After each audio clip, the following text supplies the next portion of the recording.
యోహాను యొక్క అభిప్రాయాన్ని చూస్తాం. అందుకనే దేవుడు లోకాన్ని ఎంతో ప్రేమించి తన అద్వితీయ కుమారుడిని ఆయన ఇచ్చాడు, అనుగ్రహించాడు. అద్వితీయ కుమారుడిగా ఆయన ఈ లోకానికి వచ్చాడు అనేది మనము గమనిస్తాము ఈ యొక్క యోహాను సువార్తలో.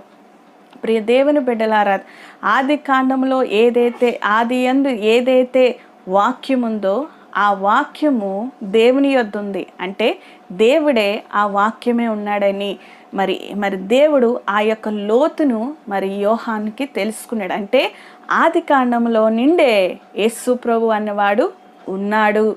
ఆది కాండంలోనే యేసు ప్రభువే సర్వ సృష్టికి కూడా సృష్టికర్తని, ఆది కాండంలోనే యేసు ప్రభువే సింహాసనం ఆసీనుడని, ఆది కాండంలోనే యేసు క్రీస్తు అనేవాడు పరలోక వాసి అని, పరలోక దేవుడని యోహాను గుర్తించాడు.